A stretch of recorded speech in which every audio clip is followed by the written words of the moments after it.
7th, 2024, the chairman of the Federal Reserve openly defied the President of the United States of America, declaring essentially that even the leader of the free world could not supersede him. Do you believe that the president has the power to fire or demote you, and has the Fed determined the legality of a president demoting at will any of the other governors with leadership positions? Not permitted under the law. Not what? Not permitted under the law. What kind of power can defy the leader of the free world? How are we all convinced to grant nearly unlimited power to this money printing agency?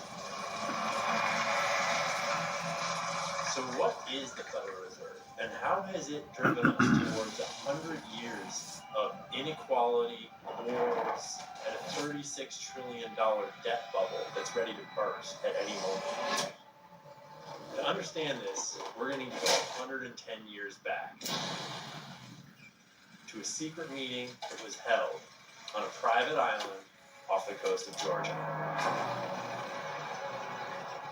This is the story of Jekyll Island. Can I ask you a question? Yes. What do you know about the Federal Reserve? Not too much info right now. We're literally going to where they created the Federal Reserve. Good to meet you. Nice to meet you, man. Enjoy. Glad you got a minute. The United States can pay any debt it has because it can always print money. We were hoping to help take down the global financial hegemony. This is weird, man. This is strange. It feels like, it feels like an old folks retirement sanctuary, but it also feels like a little bit of an eerie feeling. It feels out of time, right? It's like, it's not new, it's not old. Picture this. You're an ordinary American citizen in the year 1907. In your city or a city near you, there are constant bank runs because the American financial system was very distributed, much in the same way that the internet is sort of distributed. Almost like a bunch of web pages. There used to be just a bunch of banks loaning to each other, taking on each other's risks, not having one central issuer of currency.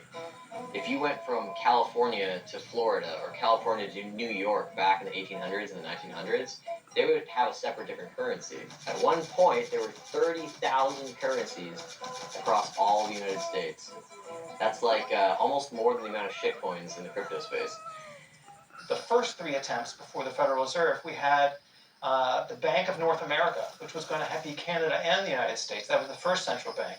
Then we had the first Bank of the United States in Philadelphia, proposed by Thomas Jefferson, supported by Alexander Hamilton. Then we had the second U.S. bank, dissolved by Andrew Jackson. So Andrew Jackson had sufficiently kicked out the central bankers in the 1830s, and it took many, many decades, again, until they tried again to bring in a central bank to the United States. We were living within a system where people had physical gold, and they would deposit that gold in banks and have paper banknotes issued in compensation for those physical gold coins. But when I hold these things, everyone my age, millennials, Gen Z, we just think of this as the money, right? But everyone older comes from a time when this was not the money. This was a representation of the gold. This was just a placeholder for gold that was actually in a vault somewhere. And gold has to be dug out of the ground. Gold can't be invented out of thin air. And so as long as this does represent gold, there's a limited supply. And for a long time that works, right? Until you have a run on the bank where everyone comes in to demand their gold. And what happens is 10, 20% of the people get their gold and the bank runs out of gold. And that's when you have a bank run and the bank collapses. In 1907, this earthquake hit San Francisco, destroys all of these buildings. Those assets end up almost nearly worthless. And so you have these banks all across one of the biggest cities in America that are just going belly up. And it causes contagion to other banks. It just takes one key player, one key event to trigger this domino wave. And basically, it just set in motion all this banking panic. People were afraid. People were angry. So they looked at the banks as if it was their fault. But at the same time, the gut reaction wasn't, let's give it all over to the government. Because America had fought for like hundreds of years to not have one central party controlling all the banks?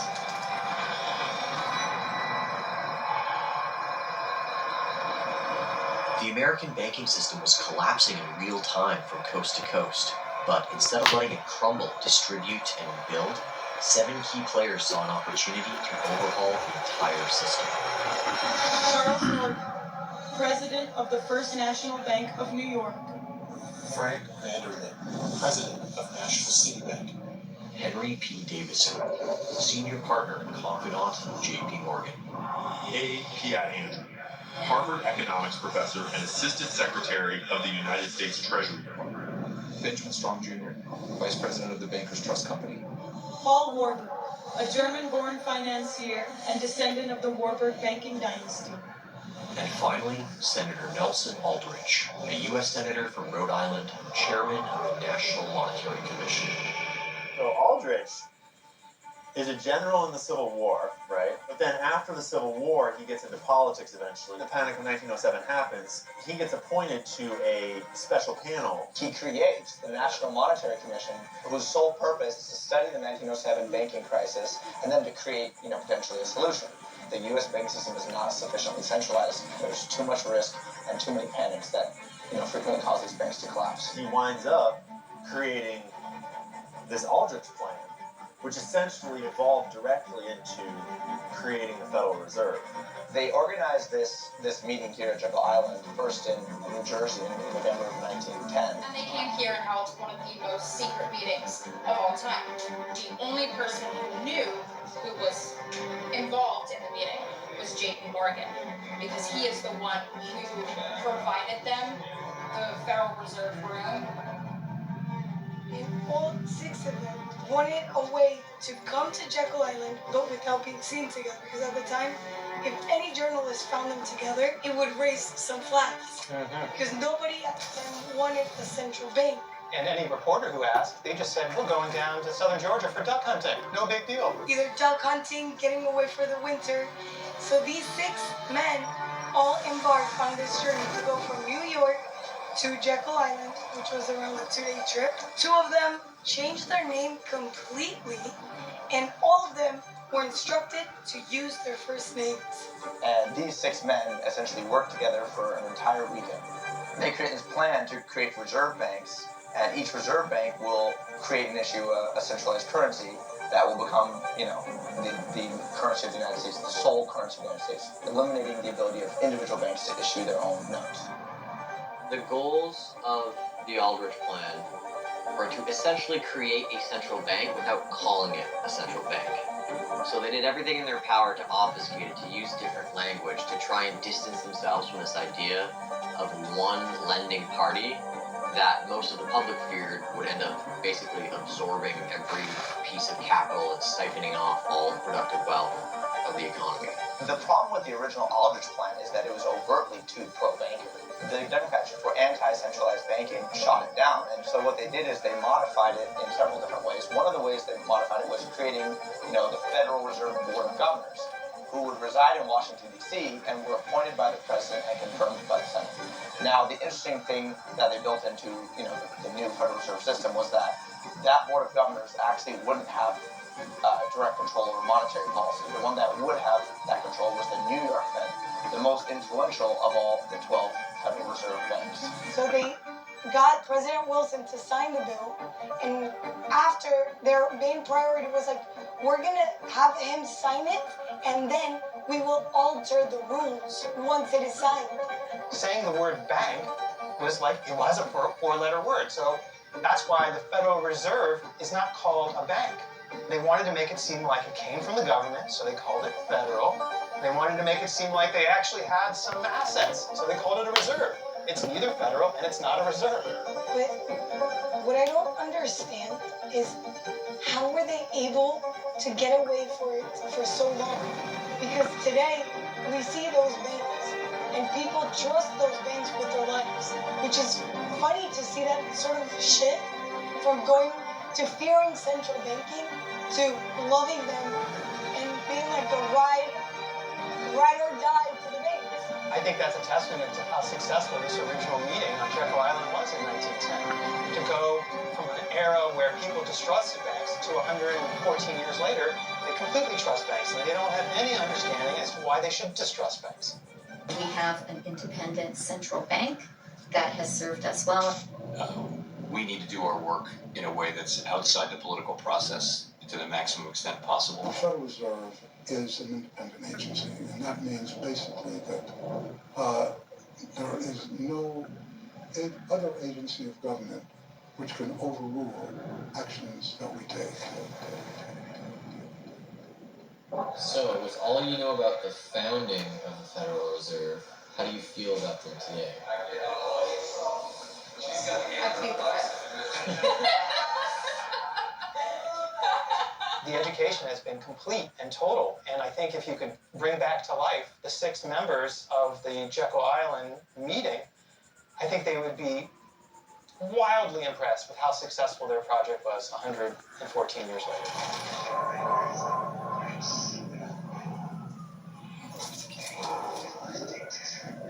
You know where we're going? We're going to the Sans Souci building, owned by J.P. Morgan, who is the largest banking baron in all of America. We're going to spend the night in one of his residences, which is really cool.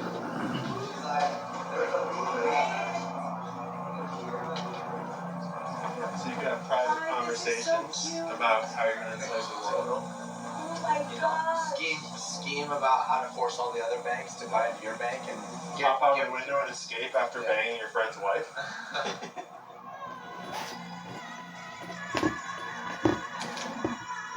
This cottage behind me belonged to the Rockefellers, one of the richest families in American history, but it has a really, really dark secret that we're going to explore.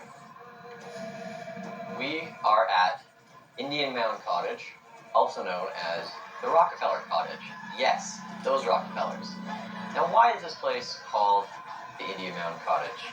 When the French first arrived here, they were greeted by a tribe of Indians called the Gwali Indians and also the Timucua Indians of this region. Those Indians, in some of the logs from the French explorers, were said to be, at times, either 6'8" to 7.5 feet tall. So they were giant, massive. And unlike a lot of other encounters, these Indians were actually really receptive to the French explorers that had come to these lands and wanted to engage in trade relations with them. The Indians started to show them some of their culture, their rituals, and things that they do. One of the nights, what happens is there's a big circle, dancing men and women, and they're cheering, and they're doing a dance. One of the shamans, dressed in this garb, comes up to one of the Frenchmen and shows him this stone pillar, this altar, or perhaps a mound. A woman comes out with the body of a child, no older than 2-3 years old. And without getting into more gruesome detail, the child's life is taken, and the child is placed upon the altar, and the ritual, the dances continue. The Frenchmen get very creeped out, and they decide, yeah, let's continue onwards down the river here, down in Georgia, and maybe find somewhere else to post up. We know that there are accounts of native tribes all around the Americas partaking, the Aztecs, the Mayans, and perhaps the Gwali Indians partaking in child sacrifice. And yet, with this historical record, known by quite a few people that have moved here, the Rockefellers decided to build their cottage on what is perceived to be one of the exact sites of one of these rituals.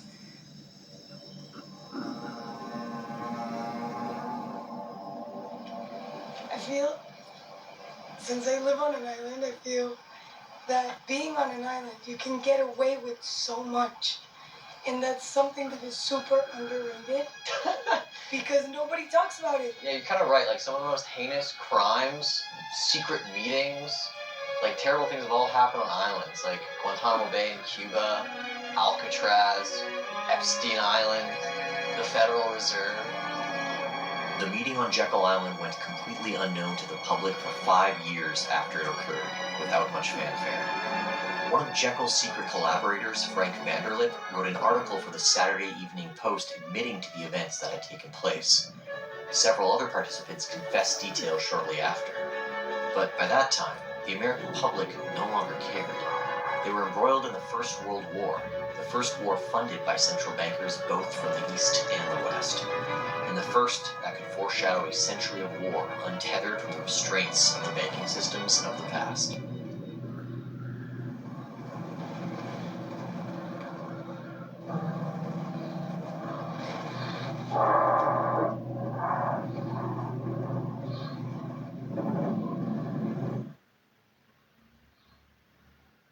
After World War II, this is the first time that we've had the Fed in charge in the United States after a major war has just swept Europe, and the US is clearly on top in the global order. They've got all this industry and all this power, and they have this meeting called Bretton Woods where they're going to heal the global financial system, reset the global monetary system because everyone is decimated. And this is where they make the dollar, the US dollar, the global reserve currency, and they set up a system by which every other country is going to be beholden to the US dollar and to the Federal Reserve System. On one hand, they'll manipulate another country with monetary policy and try to force countries to do their bidding through monetary coercion, and if they don't comply, then they have the jackals, the CIA, to come around as the muscle and to overthrow the government or to assassinate someone or to start a coup or whatever it is. And so now you've gone from the Federal Reserve taking over the United States and the United States money.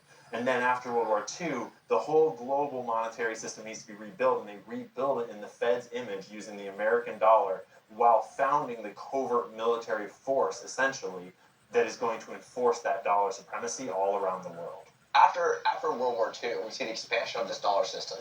You know, for a few years, there's peace and quiet as the CIA is built up, and you know, the IMF starts to make these loans to poor countries and basically extort them out of their assets, and get them to use their votes and their power in the UN to support U.S. Foreign policy. And as compensation for the loans that they make, they get their land or their natural resources as collateral that can be sold off to U.S. corporations. So essentially what it does is you're right, globalizes the U.S. corporate interests and allows them to gain more wealth and more power and status than ever before. In the Dune universe, they talk about spice, this magical element that enlightens and awakens people, and it's kind of this thing that all the nations are fighting over, and our version of that is credit. It allows us to exceed the boundaries of our actual country's productivity by borrowing from the future. We're literally taking something out of time to enable us to do, superhuman things in the present. And it's just like a drug. It has all the qualities of the perfect type of addictive concoction. Oh, absolutely. Politicians, they could never ask their citizens to fund wars or other projects. Yeah. And so this is the easy way for governments to get the money without asking their citizenry. They actually take it from their citizenry in the form of inflation. Do you know about the Federal Reserve and what happened on this island? Actually, giving them to them right now. Oh, that's amazing. What do you think so far? Great. Awesome. Feels at ease. Like nothing can go wrong here. There's peace. So it's relatively small. It's peaceful. It's deserted. It kind of lulls you to sleep. This kind of hum of the bugs, like they're playing a concert that's streaming directly in your ears. This island really is a pretty place, a beauty to hold. But underneath all of the greenery, the animals here, the well-maintained lawns, the cheery people we see riding on bikes, there's some really, really dark history.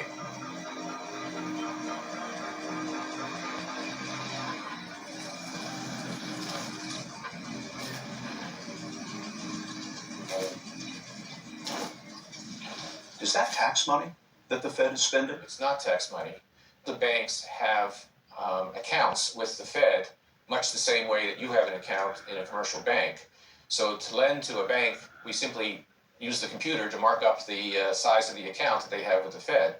So it's much more akin, although not exactly the same, but it's much more akin to printing money than it is to borrowing. Will you tell the American people to whom you lent $2.2 trillion of their dollars? Federal Reserve's To discount. tell us who they are.